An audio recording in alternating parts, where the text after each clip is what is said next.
You're listening to an archived Cabral Concept podcast.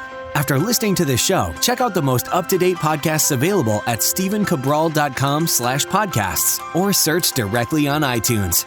And now, welcome to the Cabral Concept, where board-certified naturopath and integrative health practitioner Dr. Stephen Cabral shares how he was diagnosed at the age of 17 with a life-altering illness and given no hope for recovery. It was only after studying and traveling all over the world did he discover how to combine ancient Ayurvedic healing practices with state-of-the-art naturopathic and functional medicine to fully rebalance the body and re-energize it with life. It's time to discover how to get well, lose weight, and finally feel alive again. And now, here's your host, Dr. Stephen Cabral. Today on our Training Thursday edition, we're talking about Tabata training intervals gone wrong.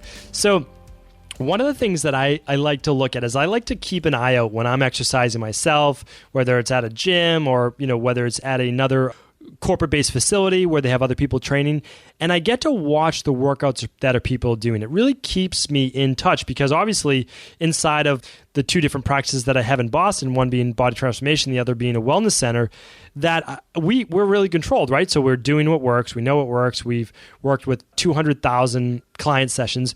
We know what works. I mean, that's basically the bottom line. We keep tweaking, we keep working, and we make sure that it's the exact thing that's going to get the best results. But I like to see what's going on, what's in the media, what's in the news, what people are doing. And so, it was a long time ago now, about 10 years ago, Tabata training came out, but it started to get more popular a few years ago. And what is Tabata training? Well, it's a very highly effective way to boost your metabolism in just a 4-minute workout. And that sounds exciting, right? So it's 20 seconds of basically sprinting or doing some exercise that causes a maximal increase in heart rate. And then it's 10 seconds of rest. So it's incomplete recovery. And then you repeat that for 8 total rounds. So basically each round is 30 seconds and you do that 8 times and you get an entire 4-minute workout. I've done many videos on this. But the bottom line is this. The research study done in Japan was on 1 4-minute interval, 1 4-minute Tabata basically, of 8 different intervals. It wasn't done on an entire 30-minute or 40-minute class revolving around Tabata interval training. I now see entire boot camps, classes, and people's workouts based on Tabata. That means they're not doing 8 rounds for 4 minutes. They're literally doing like 20 rounds or 30 rounds of Tabata, 20 seconds on, 10 seconds off.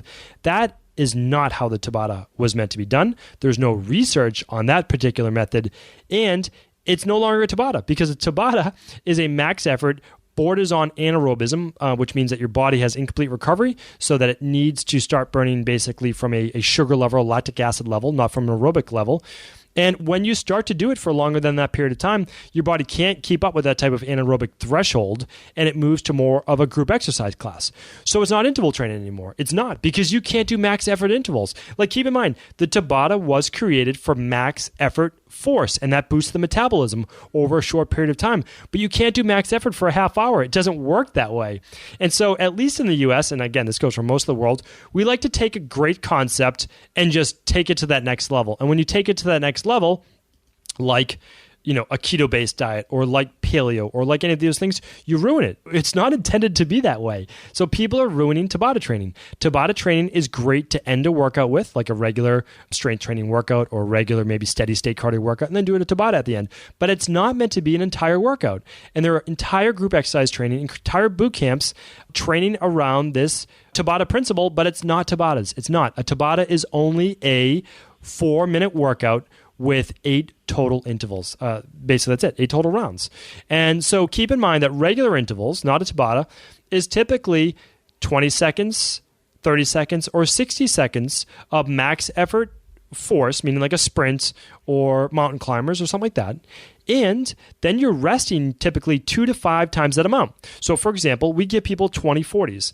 So you're doing 20 seconds of, let's say, mountain climbers or sprints, and then you're doing 40 seconds of rest. And then you're repeating that anywhere between 5 and 10 total times, just for a regular interval workout. You're doing a 5-minute warm-up and a 5-minute cool-down. And again, I've talked about my intervals many times before on the Cabral Concept.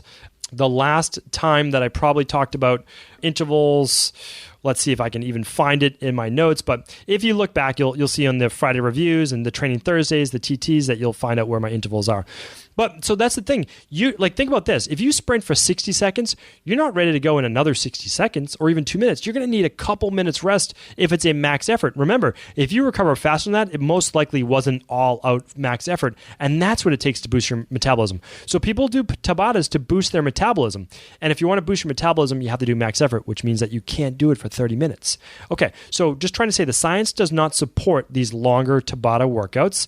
And if you're doing them, what I would like to say is this: if you're doing these longer workouts, you have to watch your recovery time. You have to make sure your form isn't breaking down, that your body's not breaking down, and that you actually don't hurt your heart or your joints or any other part of your body in the process. Because again, that type of effort wasn't meant to be sustained. When you do a Tabata, even if it's something like intervals, meaning like mountain climbers, okay, well, you might do in, let's say, 20 seconds, 40 different mountain climbers, right?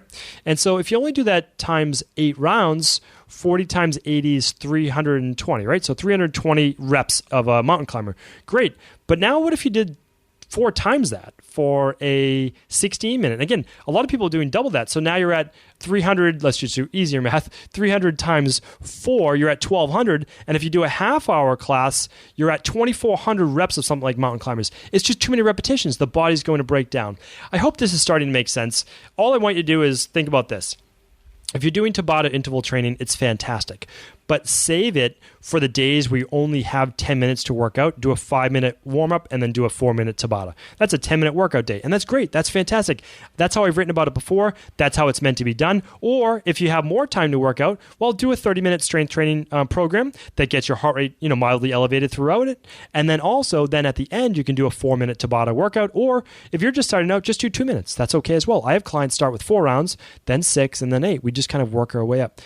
Hopefully this makes sense. I hope this was a tip that you will take to heart, because I truly believe that people are hurting themselves with these boot camps, with these max effort-based workouts every single day, and that's not how the body was meant to function. I want you to be able to exercise for the rest of your life, because there's just so many benefits to it. And if you burn your body out in the beginning, if you overstress your body or you injure your body, that takes you out of the game.